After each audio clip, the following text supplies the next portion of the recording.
Hello, this is Sarah Gabrielli, and I have one last feed swap for you this week, an episode from Les Hangout with Ellie Brigida and Lee Holmes Foster. Les Hangout is a long-standing friend of the pod, and they were actually the first people to ever agree to interview us about cruising back in 2021. We literally pitched ourselves to them from the car on our initial road trip when all we really had to say for ourselves was that we were visiting the last lesbian bars. But they took a chance on us. They're so sweet for that. Les Hangout is really about all things sapphic pop culture. And as cruising listeners, I know you'll love this episode and probably recognize the voice of their guest, which is none other than Lisa Cannistraci, the iconic owner of Henrietta Hudson in New York City. This interview was recorded back in 2020, over a year before Lisa was ever on cruising. So prepare to travel back in time to somewhat darker, somewhat naiver times of deep, deep lockdown, and enjoy this combo with Lisa, Ellie, and Lee.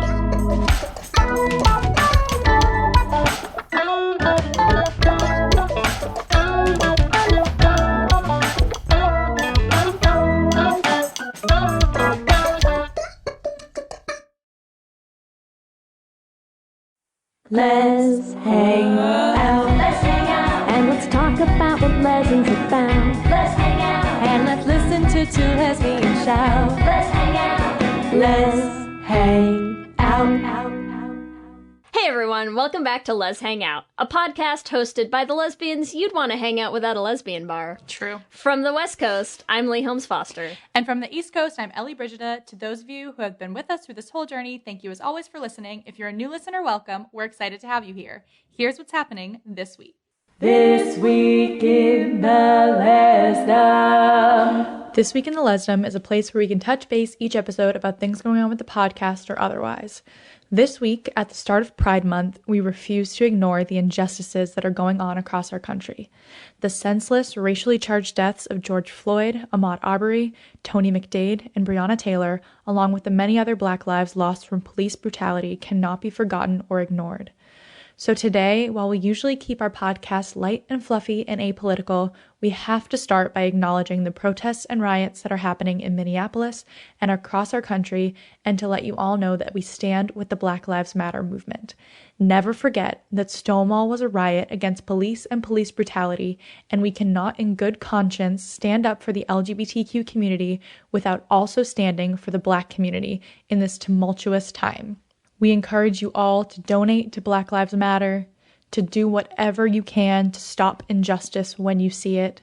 We could not remain silent about this, and we hope that you choose not to as well. In order to truly appreciate the gravity of the situation that has happened and is happening across our country, we will not be doing any more This Week in the Lesdom updates this week. But we do hope that you enjoy this episode about Henrietta Hudson as we kick off Pride Week and talk about the spaces and people that are so important to our community. Back to you, Ellie and Lee. Thanks, Ellie and Lee. We are so excited to bring you episode 17. We're getting close to the end here of season 3.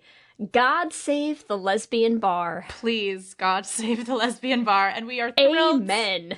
thrilled to have an expert here to help us dive into this topic. We're joined today by Lisa Cannistraci. Is that how you say it? Sure. Yeah.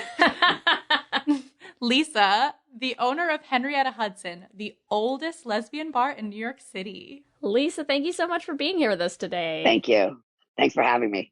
I'm so excited to have you here, Lisa. Henrietta Hudson has had very fond memories for me. I spent my 21st birthday there. Awesome. Yes. It's such a great place. I'm waiting for Lisa halfway through this episode to be like, didn't I kick you out of my bar one time? She's like, you're banned from Henrietta.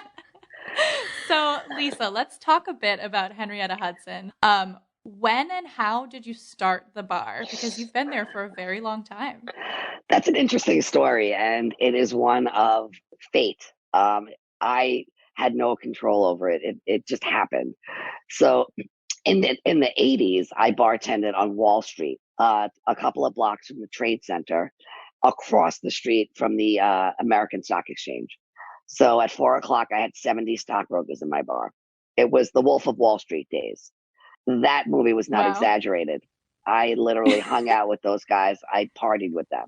Quite the party. It was insanity. It was depicted quite well in the film. And I wanted to change the scenery. I wanted to work in the West Village. So back in the 80s, you picked up a paper copy of the Village Voice at midnight on a Tuesday. And that's when the job listings came out. So I picked up a Village Voice, and on Wednesday, I went to a job interview a few blocks north of now that's Henrietta Hudson. I walked in, it was a beautiful restaurant, white tablecloth, very fancy. I was interviewed. The guy said, I really want to hire you, but you look too young. I was 22 at the time, and I looked about maybe 18. I was very upset. I was walking back down Hudson Street south, and it literally, the sky opened up. It started pouring rain. I ran into some random bar to get out of the rain. That is my bar now today. So Wow. it's true. Who's making this movie? That's what I want to know. That's how we'll make all the money for Henrietta is let's make the movie, mass production. Let's go. Oh my God. I'll play you, Lisa, because I also look younger than I am. So, it's all going to work out. My agent tells me I could play 18 still, I think. Well, 22. Yes, you could. But looking 18. I ran in to get out of the rain. It was about 4:00 in the afternoon. This real stone butch bartender, her name was Jeannie Breadwin. And she's like, what are you doing out in the rain, honey? And I remember I ordered a Remy neat and a black coffee. I told her what I was doing. I was looking for work. And she said, we have shifts available. It was the cubby hole. It was the original cubby hole that stood at 438 Hudson from 1980 to 1990. This was March of 85.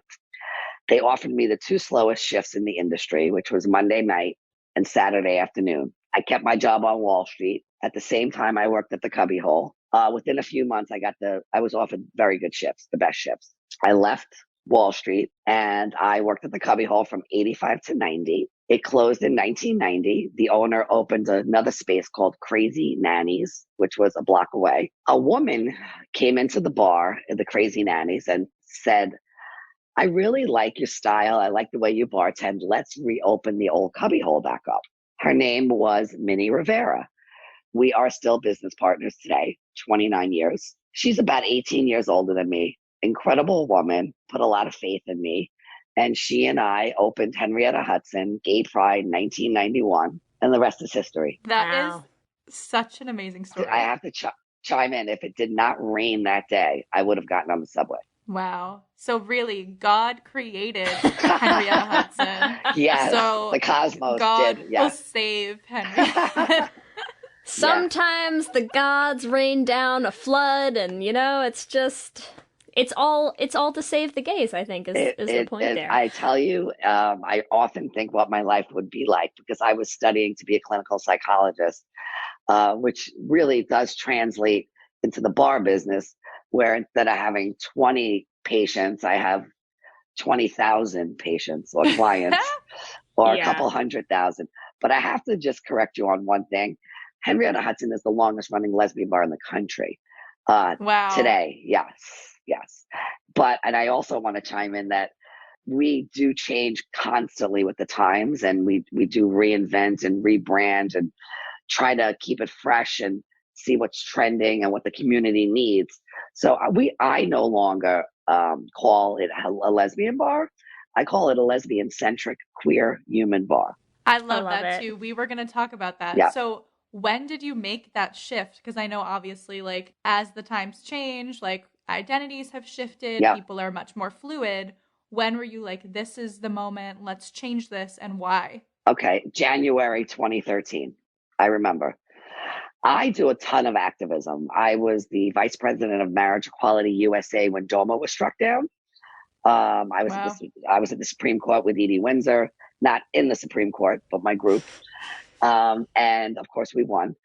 So I go to a ton of events, and I would grab young queer kids at events and talk to them. And because Henrietta Hudson's iconic status was hurting us in around 2011, 2012, and I'll tell you what the kids told me. I said, hey, would you go to Henrietta Hudson? And they go, no. And I said, why? And they go, it's so old.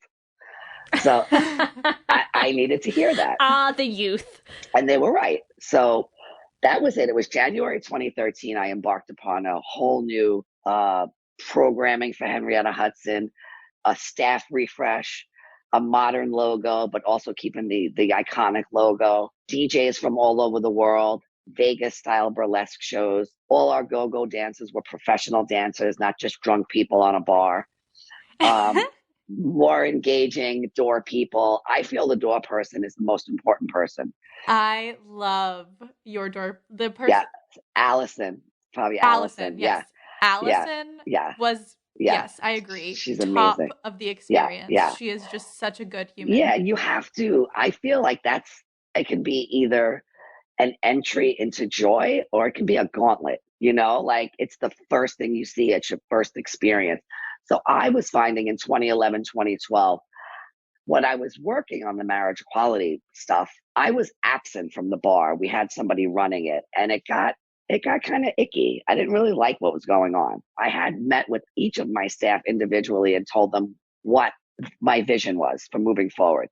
Literally 50% of them were jumping for joy. 50% of them had absolutely no interest in it. They slowly were either walked away or were escorted out, Yeah. and then replaced with young people who wanted to do the work, be in service, be engaging. And let me tell you something. 2014, I saw a shift. 2015, 2016, the last 3 years we've been open have been the busiest we've been since 1991.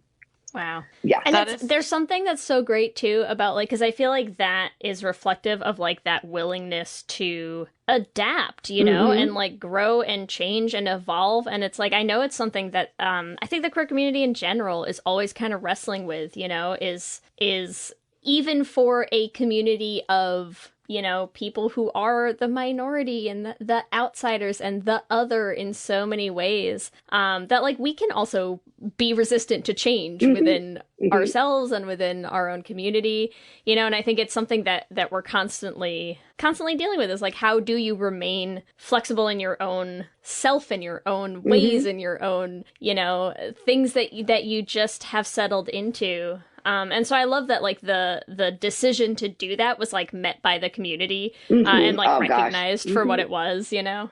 So, a funny story. When I opened in 1991, I was open about 3 weeks, and I had this super diverse staff. I had this guy Terry, who just came into New York from Ireland.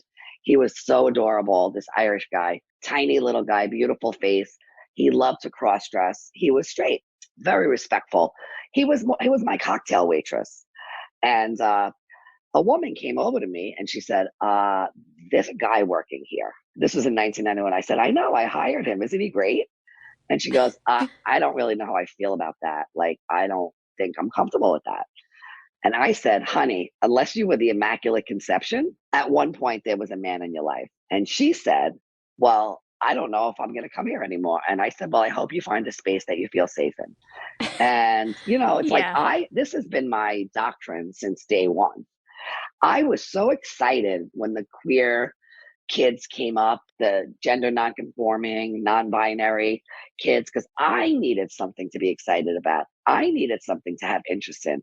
I mean, working just strictly within the lesbian community can be, in any community you want diversity. Henrietta started as a lesbian bar and morphed into like this all-inclusive queer space. Trans folks always felt comfortable at Henrietta's. And one more thing I want to toss in there is that when the queer kids started coming in, some of the older lesbians, some people would ask me, so like, what do the older lesbians think? How do they feel? Like, in other words, do they feel like their space is being invaded? And you know what? It was the opposite. I saw the most organic fusion of these young queer kids gravitating to the owls, right? The older, wiser lesbians, and vice versa, and chit chatting and buying each other drinks and like hanging off each other. It was because we set the stage for that. We set the stage for that. Like, if somebody came up to me and said, what the heck's going on? I mean, they would probably use another word. This is a lesbian bar. I would be like, honey, we're still open. Just be grateful. Yeah. Listen. But me personally, I love the influx of all the diverse pieces of our tribe. It's been great. I love that so much. And I think it like gives us hope that like for people who think oh, we can't connect or agree. Like there is a space where that is possible if you just put people in the same room. Absolutely. Like With alcohol. with alcohol and parties. So I think that's like sort of a good lead in a bit to, okay, so let's say, why do we need a physical space? Like somebody might say, which I completely disagree with, but somebody might say like, oh, like people are more accepting, so people can go anywhere. You can go to a straight bar. You can just go hang out at your friend's house. Why is it so important that we have a space that's just for us? I want to speak. I have a good something to say. So I did a lot of work around marriage equality. I was on Marriage Equality New York, and marriage equality was passed. When marriage equality was passed in New York, the folks in California reached out to us because of Prop 8. Obviously, that was devastating. You have it, and now you don't have it. So the folks in California said, hey, you got marriage equality in New York. Would you consider merging with us? And we were called MAUSA, Marriage Equality USA. And we did it. I knew the whole time that I was fighting for marriage equality that it would have an adverse effect on my business. And I was right. What happens? Marriage equality is the law of the land. Lesbians can drink in Bay Ridge, Brooklyn, Hoboken, New Jersey, Astoria, Queens. Nobody gives a shit about, like, straight people are not intimidated by lesbians like they are gay men. So lesbians are making out at Applebee's. They're hanging out at a sports bar in Astoria. They're whatever. I knew that was going to happen. I knew it would force me to up my game and make the space more interesting, right? Why are they going to come to the West Village when they can just go up the block and drink draft beer in pitchers or whatever? And that did force me. That was a big impetus behind my rebranding and my reinventing Henrietta Hudson. So I gave them a reason to come. I upped the game of the staff, and it worked. It's completely different experience when a group of LGBTQ folks commune in a space that is exclusively for them. It's a different experience. And of course you can have a drink up the block, but you can't completely be yourself. Yeah. No, it's definitely a different thing. I mean, I think it's something that we hear from our listeners too. I'm like, there's a million podcasts out there, Why do you need a podcast that's just queer? Just queer. Just dumb queer stuff, us talking queer stuff. But it's like we hear from so many people who are like, I don't have a lot of gay friends. I don't have like a huge queer community around me. And like, there's just my straight friends accept me. They are nice. They love me. Like we have a ton of fun together. Yeah. But like, we hear from so many people who are like, I listen to your podcast and it's just, it's something different. There's a different connection, and it's something that you can't find anywhere else. Like you can't find connection with queer people without queer people. Right. You gotta have them. It's a sanctuary. Even before you step in the door, it's just so much love and acceptance and gratitude. Like my staff right now gets that they're in the service industry. A lot of people in the service industry don't like serving people. I remember in the 90s, it was a huge thing in the 90s, the bitchy bartender, the really mean, arrogant, blah, blah. I never subscribed to that. And I would never allow that in my spaces, but it was a thing, Yeah. No, it's not a thing for me. No, You know what's interesting that I found when I've been at Henrietta's, because we've hosted a few events there. You have like the staff is a part of the experience, but there's also a lot of people there who like are going to be there every time you go. Yeah. So I would love for you to talk just a little bit about like the regulars, the Sure. people who come all the time, and like the community that's built there. Sure. I can't speak specifically to people too much because I am asleep pretty early at night. I am more of a producer. I'm not the star. I never wanted to be the star. My staff are the stars. The customers are the stars. So I can speak to the community. Like we have a DJ Tika, and Tika has catnip on her. I mean, she attracts the most interesting, artsy, avant-garde group. And she really brought a big queer twist to Henrietta's. I think she's been with me like 4 or 5 years now. She does Sundays and Thursdays. Thursdays is Homo Town, and Sundays is Rec Room with a WRECK. And yeah, this the flavor that comes in. The regulars, like I said, I really can't speak to them specifically because I'm not there, and I don't want to be disingenuous. That's okay. Well, I'll speak to the 2 times that I have been Okay, there. great. Well, I've been there plenty of other times before we started doing our events when I was in college, but I can tell you I didn't remember a lot of those times or the people that I met. We were doing our job well. Yeah. I graduated college in 2014, so it's actually really interesting because you said you did your like rebrand in 2013. Yes. Ish, right? Yep. And that's when I turned 21. Wow. So cool. I was like, I would like to think I was a part of your rebrand after we talked. You are. You're like, a child of the rebirth, I was Ellie. I was the one who benefited greatly from it. I loved going to Henrietta's. It was like our routine. You know, we'd go into the city and we would like start at the cubbyhole, like to grab a drink and just like sit and talk. And then we'd head over to Henrietta's and we'd go and dance and we'd like stay there for the majority of the rest of the night. But the few times I've been there for trivia, I've seen the same people. And I'll like look at them and be like, I know you. I met you before. Right. Because like you walk in and it's like there's a lot of different people, but there's also a lot of the same. And I think there's something about that routine, building that routine with people that feels like you're in a space that's your home. And even me being there, like I'm from Boston, so I don't go to New York as much as I would like, but even being there a few times, I felt so comfortable. I like, love it. I love what I do. I mean, I've been doing it a long time. You have to love what you do. Otherwise it's not going to work. Yes, it comes through. I put a lot into it, you know, like, do you have specific memories of, because especially now, like, I mean, for a bar that's been around for 30 years, right? I mean, the 90s celebrity, like queer celebrities were a very different thing than like queer celebrity, you know, culture and awareness and everything now. How has that shift been? And do you have like favorite memories of like celebrities who have come to the bar or anything? Sure. I can throw 2 out that are crazy. So it was probably around 1993. It was. And Madonna was by the way, we had a payphone in the corner. Oh my God. The phone number was 212-243-9470. And the payphone rang and it was Madonna's people. And they wanted to, this is true, it's a true story. They were looking for androgynous dancers for the girly tour.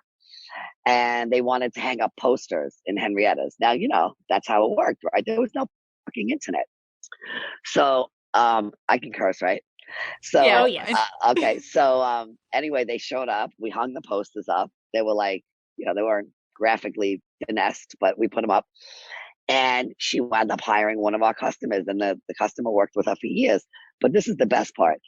So they said, listen, Madonna wants to go out. She wants to go to all the lesbian bars. Would you take her? And I said, yeah, sure. And I got to be honest with you, I love Madonna, but I was working so hard at the time. I was so tired. It was like a chore because I was exhausted, but I did it. So this is the experience. They show up in like a Mercedes, blacked out windows. At the time, she was dating Jenny Shimizu, the model, the Calvin Klein model. Mm-hmm. You know who she is, right? Yeah. Jenny. So she and Jenny were in the back. My girlfriend was in the back, and I got in the front. And I took her to all the lesbian bars. Unannounced, we showed up. We wound up at the Roxy that night. Imagine the time frame. She was wearing the Adidas lycra dress with the Heidi braids, the blonde braids with the shell top shoes. Oh my God. Yeah. And, what a moment in time that describes, huh? And she had no money on her. She didn't carry money.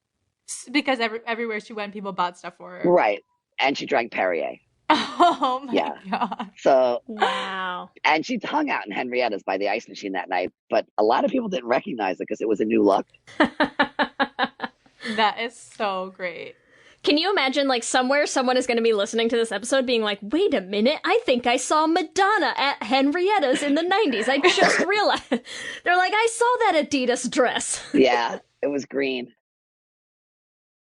So I have a really good story about Martina Navratilova, and it ties in our activism. In 1992, Colorado passed an anti-sodomy law, and people were losing their apartments, they were losing their jobs. If they fought against it, they would immediately lose stuff. You couldn't fight in Colorado. So New York founded New York Boycott Colorado. Okay. So we could fight from New York for them. So I was a part of that. And actually, the one celebrity that brought light to this particular issue was Martina Navratilova. And she spearheaded the cause. But what happened was, we did boycott Colorado. They lost $90 million in reservations in 3 weeks, ski reservations. But the areas in Colorado that were losing the most money were the ones who were liberal and not against it. But you can't cherry pick who gets hurt, right? So Martina Navratilova walks in the bar, and I have these signs up. They look like the Colorado mountains. They were green and white. New York boycott. I still have them. I could send you one if you want. And yeah, that'd be so cool. And she looked up around, and I said, "Hey, what's up?" I had my dog with me, my little Maltese Ralphie. And she looked up around. She goes, "You should stop the boycott." And I said, and I knew where she was going. She goes, "The spaces, the areas losing the most money are the ones who are against the law." And I said, "Well, you can't. That's not how it works. In activism, you got to stay strong. You got to keep pushing through. People get hurt. So I didn't really like that. So then she proceeded to say to me, then this was 1992, somebody should really open a lesbian bar, a non-smoking lesbian bar, which is impossible. And I said to her, and she was actually, before that, I'm screwing up the story. Before that, she asked if she could hold my dog. So she was holding my dog while we were talking. And then she made that suggestion. And I said, "Give me my dog back and don't quit your day job." And I walked away. I feel like we have to at least mention for our listeners, though, that you're also smoking while we tell this story, which I think is really just ties it all together for us, which is perfect. That's fine. Oh my God.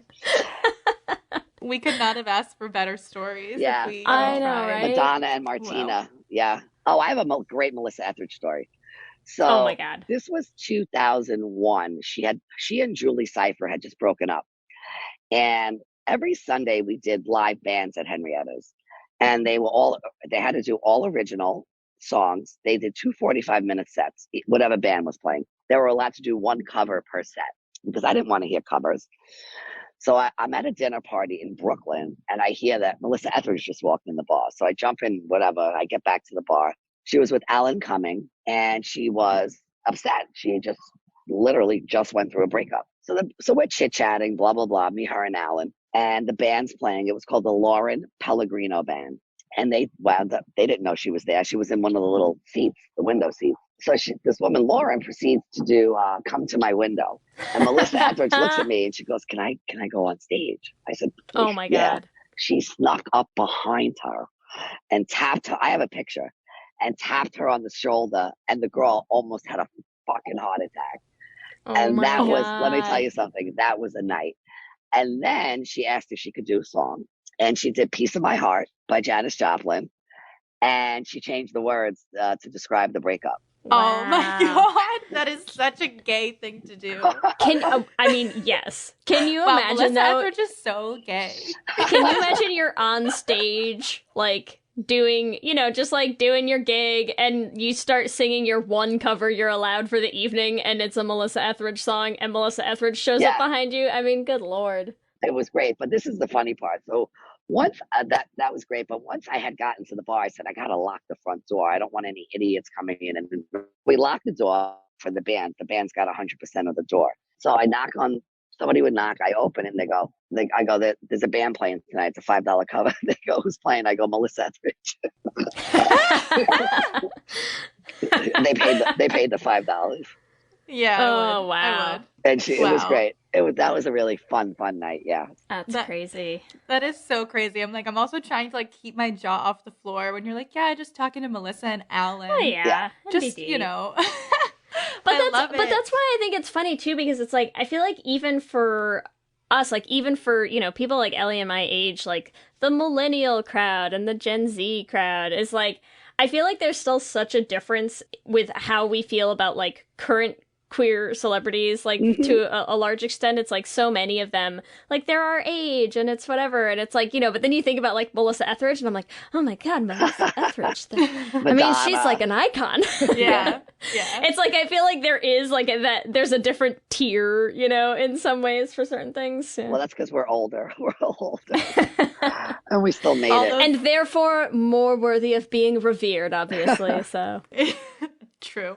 Well, Yeah. I feel like we could go on for years and years about all of the amazing times that you've had at Henrietta's. I want to just discuss for a little bit what's happening now with the bar. Sure. And why we need listeners to help and support. Sure.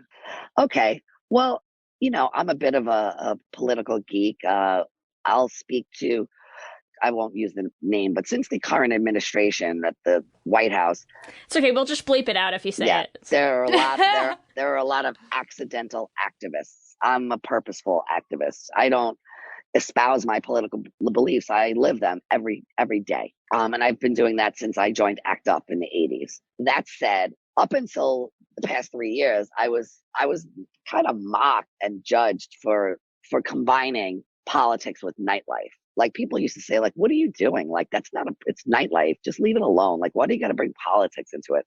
I said, it's my bar. And Henrietta Hudson has always been a platform for social change from day one.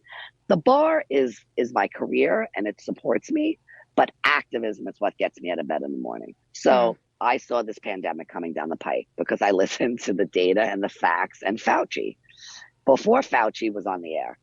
And I had my staff come together on March 13th, which was a Friday. I called them all in. I told them what was happening. They were shocked. They did not know that it was that severe. I got them all on unemployment before the site crashed on Monday. I closed a day before the mandate. I filed for every loan, the EIDL, the PPP, the SBA, the SBS, nothing, crickets. So that said, we're in the West Village. It's some of the most expensive real estate in the world. That's a fact. And we need to raise $20,000 per month while we're closed to satisfy the landlord. And that's where we're at. And I feel really good about it. We are, in fact, launching an online retail store in a couple of weeks. That'll be helpful. But we've had incredible success with the GoFundMe, with the Facebook fundraiser, Venmo, PayPal, you name it. People are really, really responding. I've done 6 articles already. Time Out Magazine, The Advocate was very helpful. NBC Out, Them, 2 articles in Them, Gay City News. I have an interview scheduled for June 1st for Forbes magazine, which is interesting because they interviewed me exactly a year ago for World Pride. So Let me pivot for a moment. My World Pride events were a year in the making because I don't just do Henrietta's. I do the off-premise pop-up nightclubs that I build, which was Siren and Queer on the Pier. So that was a year-long endeavor. That experience prepared me for this because I'm fighting for my life right now. And I feel good about it, but I'm working 60 hours a week right now to keep the bar open. Yeah. And we all, as a community, I think this is to me, this is probably the most important thing.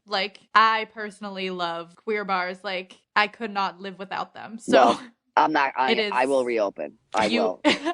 I love it. And to make sure that Lisa does reopen, we're going to put all of the links to the GoFundMe, the Venmo, PayPal. You can find Henrietta Hudson's on Twitter, on Instagram, at Henrietta Hudson. We have a link tree on our Instagram, so you can pop on and pick whatever app works for you. Perfect. It's time, I think, for our Q and Gay, right, Lee?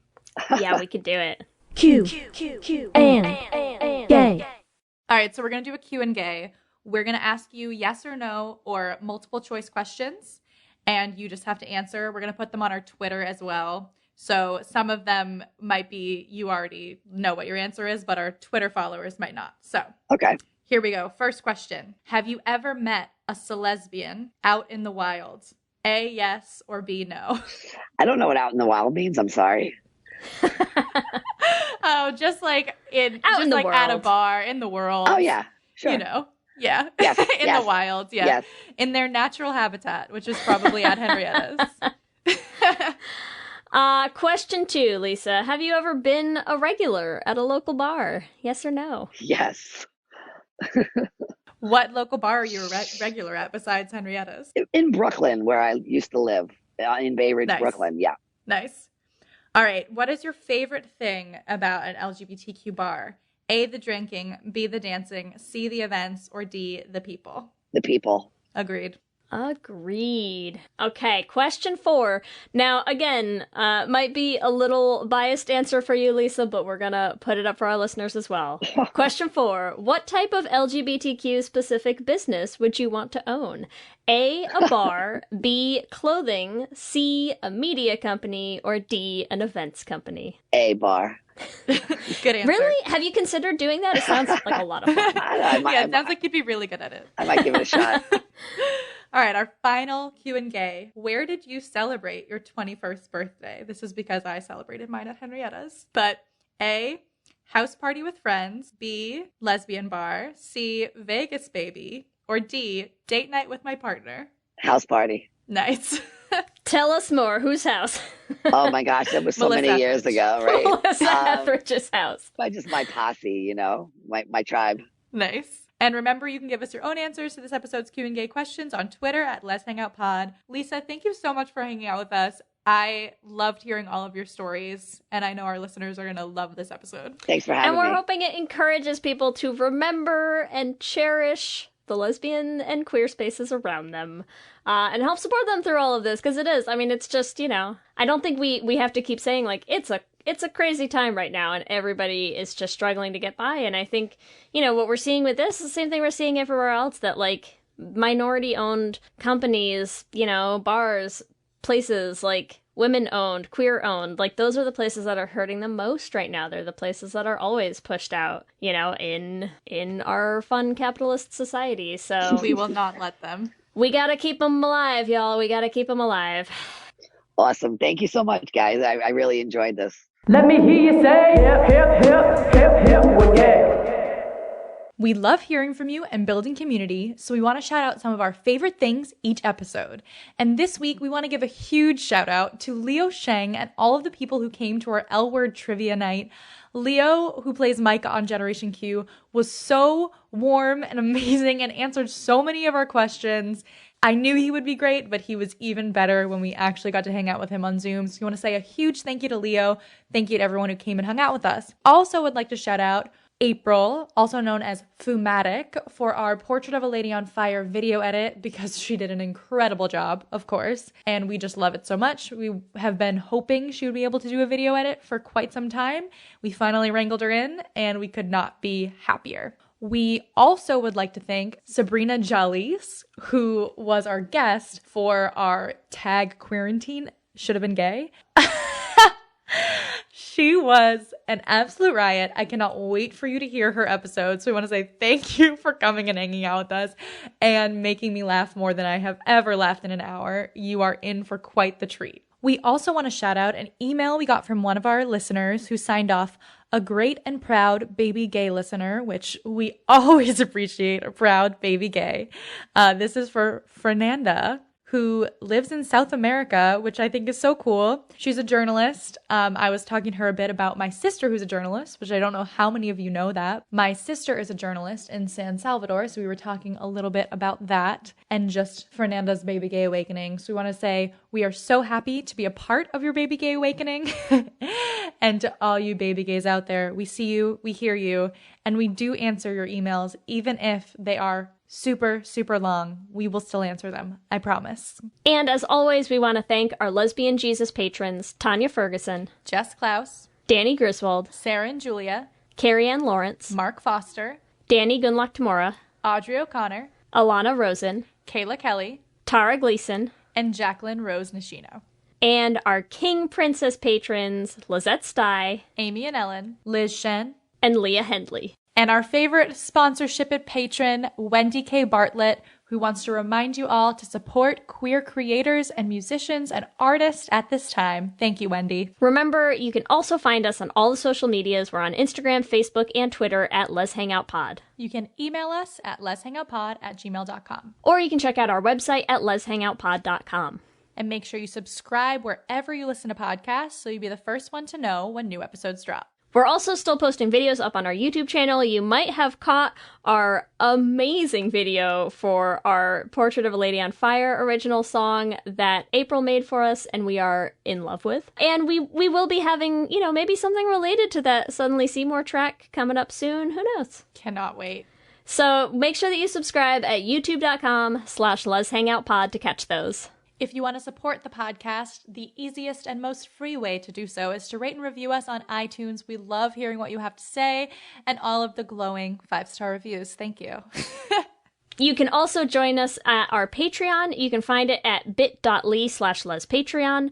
We have been so blessed with our patrons. They are just some of the best people. You get fun perks, you get ad-free episodes. We've been trying to do some fun patron-only events through all of this as well. And it's a good queer time. We recommend it. I know I said last week that we were only 3 patrons away from 100, and you all came through and then some. We had 8 new patrons, so I want to say a big thank you to all of our new patrons: Liz, Julia, Monica, Christy, Lee, Bethany, Alex, no one, and the ultimate crybaby.